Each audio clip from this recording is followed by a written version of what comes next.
Hello everybody, you are listening to Feed Your Mind. The Aurora Borealis is not what we have been told. In this video, we will cover much proof that science has been giving us the wrong explanation about what the Aurora Borealis is.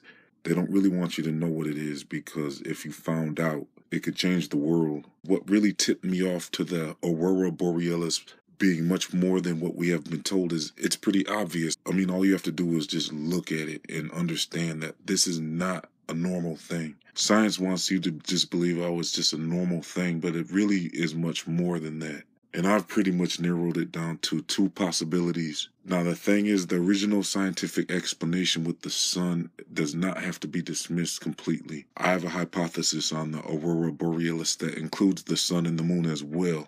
And it also, of course, includes the North Pole being something much more than what we have been told. When I see a compass needle pointing to the north, I feel that it's something much more significant than what science has been trying to tell us as well. Because to me, this seems like more of a spiritual thing going on here, or something of a very incredible magnitude of power that is being generated in this north area that is attracting the magnets to the north. You see, I've broken down this Aurora Borealis down to two possible options. One's more scientific leaning, the other's more spiritual leaning. But when it comes down to it, you can really put both of the hypotheses together and create one theory. And so the scientific explanation I have is that the sun and the moon is being generated by this powerful force in the center of the earth. This powerful force in the center, I'd like to know what you guys think this thing is, but I believe it could be like a generator type thing that is operating the sun and the moon and creating the electromagnetic force that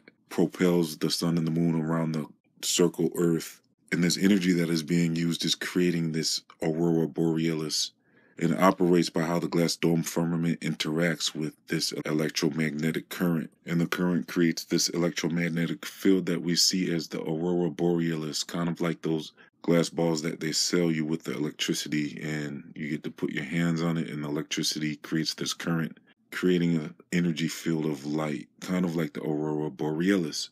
My other theory is a bit more spiritual because there's lots of information coming out in ancient books, including the Bible and other texts, about heaven being full of this energy that is a green-like energy. The Bible describes this energy as a rainbow, but this rainbow is mostly green. We discussed a lot of this in my last video called What is Outside of the Dome Firmament, explained in detail. So make sure to check out that video to get all caught up on what this green energy coming from another dimension really is.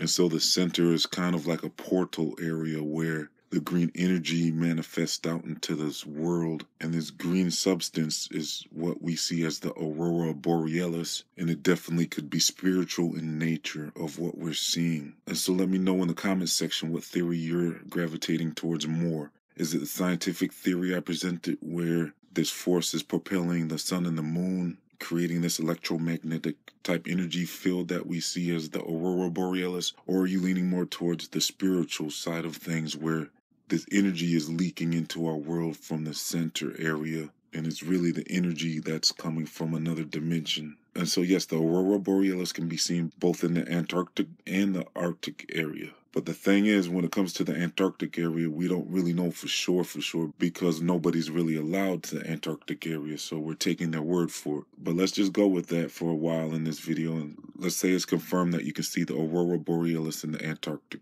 Well, with the dome shape of the firmament, the activity coming from that center could easily travel to the outer edge and from the inner edge where the power source really is. And so with both the spiritual and the scientific explanations I presented in the video, the dome firmament is the connector which would present the Aurora Borealis on either the inner or the outer circle of flat Earth. So that explains that. And so let's dig more into this Aurora Borealis, and don't forget to like, comment, share, and subscribe. And so they say this Aurora Borealis appears out of this North Garden of Eden area. And so the word aurora actually reminds me of the word aura.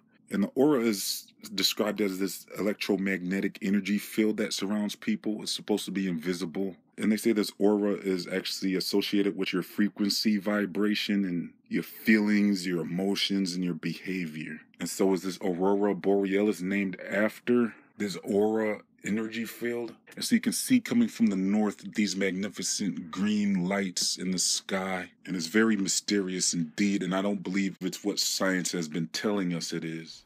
The North Pole is the only magnetic center. We're going to talk about that here pretty soon. Getting closer. The mountain of God is there. Directly above Polaris, the throne of God. I believe Polaris is marking where the throne is. Sun and the moon move around us. Antarctica is the ice wall. No matter where you go here, you can circumnavigate the world going this way because your compass is always going to point back to the north. So as you go this way to the west, it's always going to point you back. People go, how? Well, it's got to be a ball because the people have made it around the world. Well, folks, I don't know what the deal is. You can go around the ball or you can go around the dish. I don't know what the big confusion's about, right? But see, when you realize this, that right up here, the throne of God sits, it makes something else very interesting. It's called the aurora borealis. Now, this is directly from the aurora forecast. But I found it interesting that if the throne of God is seated above this dome here at the center, the high point, and it says that there is an emerald rainbow around the throne, this is a direct picture of what they say the aurora was doing. It's almost a complete circle all the way around above the North Pole. And it just happens to be, for the most part, green. Here's a picture of it. So, well, Pastor Dean, why can they see it sometimes in the southern, at the Antarctica? You want me to tell you why? Because it starts at the top of the dome. As the dome moves out, it radiates out, and you can't see it. And then it goes down, and by the time it reaches the bottom, you can see it. I saw a girl who said she saw for the first time in her life when she saw, this was not a Christian. She was not born again. She was not saved. She looked up and she saw the aurora. And she said, I just started weeping and fell to my knees. I believe it's a manifestation of the glory of God. They give us all this bull crap about the sun and just happens to be green. And folks, and the writers of the New Testament and the Hebrew prophet Ezekiel and the writer, the Apostle John, guess what? They never went to the North Pole. How would they know to say? The Bible talks about heaven being in the sides of the north. Remember in Isaiah 14, Lucifer said, when he said, look, he said, I will ascend above the heights of the clouds. He said, I will exalt my throne above the stars of God. I will sit upon the mount of the congregation in the sides of the north. The north has always been identified with where heaven is. Yeah, this is a great story. I mean, how many times we have events in our life that science can't explain what's going on, and that's exactly what has been talked about, discovered in the last year. Let's explain. It could be in the family of the auroras. We've all seen the beautiful ribbons of green that dance across the skies, the northern lights, the southern lights. This picture taken from the International Space Station, and most of the time we see the hues of green, sometimes hues of purples or blues. It's rare to see red, but that happens. This could be in the family, but we're not exactly sure. So let's explain why the auroras occur. First of all, surface of the sun, solar flare. Sun, the radiation, and solar winds toward the Earth. Earth's magnetic field takes the electrons and guides them toward the poles. And when those electrons collide with our atmosphere, we have the lights, the auroras. We see them in the north. The aurora borealis, the northern lights. We have them in the south, the aurora australis and the southern lights. But a group of aurora chasers in Alberta, Canada, started noticing this. What in the world is this? But how interesting. Is it in the family of the aurora? Some scientists say yes, some say no. It's not as hot. I mean, obviously, the temperatures are different. So, again, what could this be? So there's always something more than what we see. There's always going to be something more in the world and science that we can't explain, and that's great for the little ones of the world. Get involved. That's incredibly fascinating.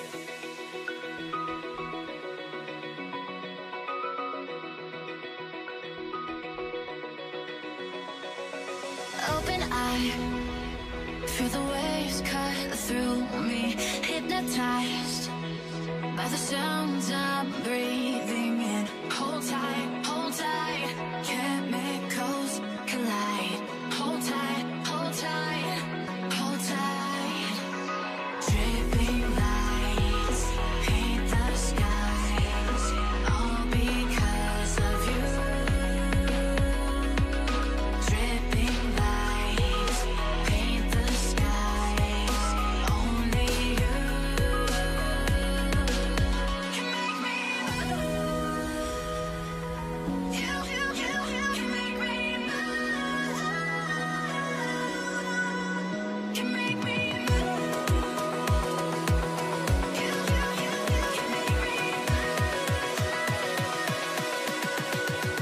can make me move. Can make me.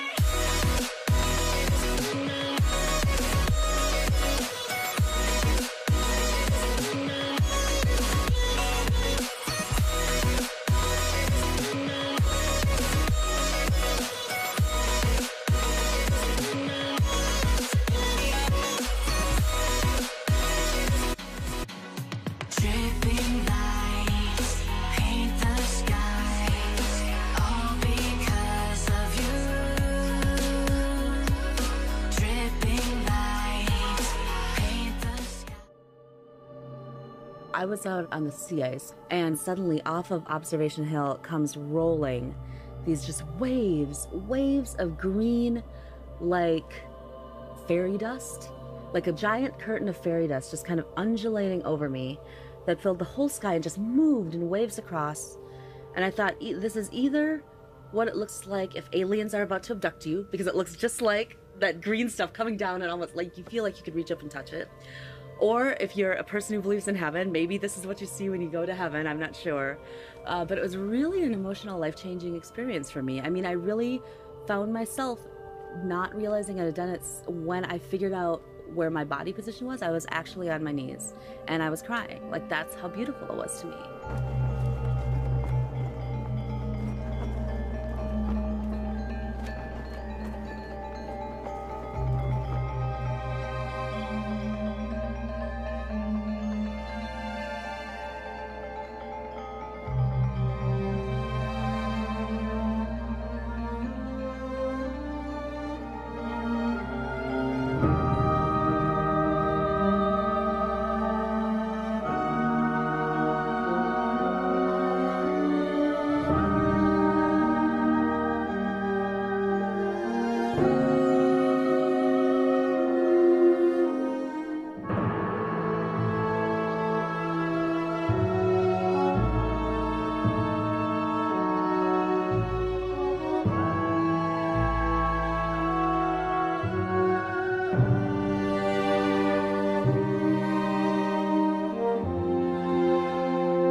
It's the month of June, and right now it's the middle of the day.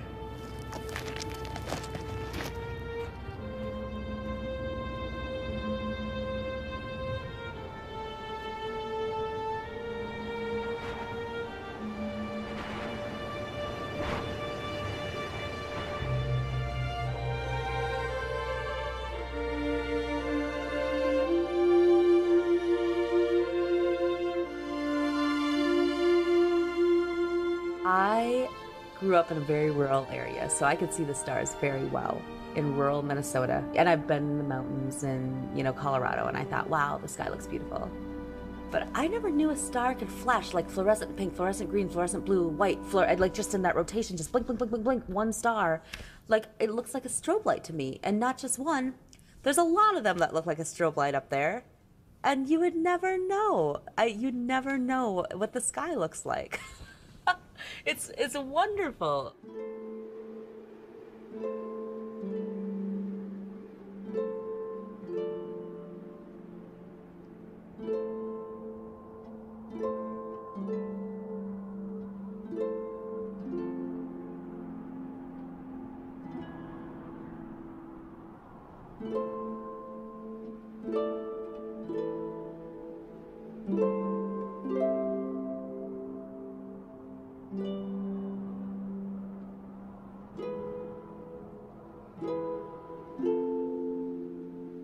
I loved the 24 hours of darkness.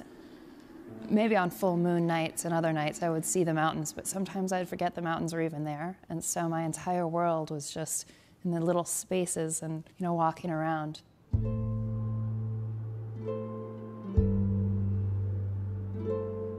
It really does change your perception.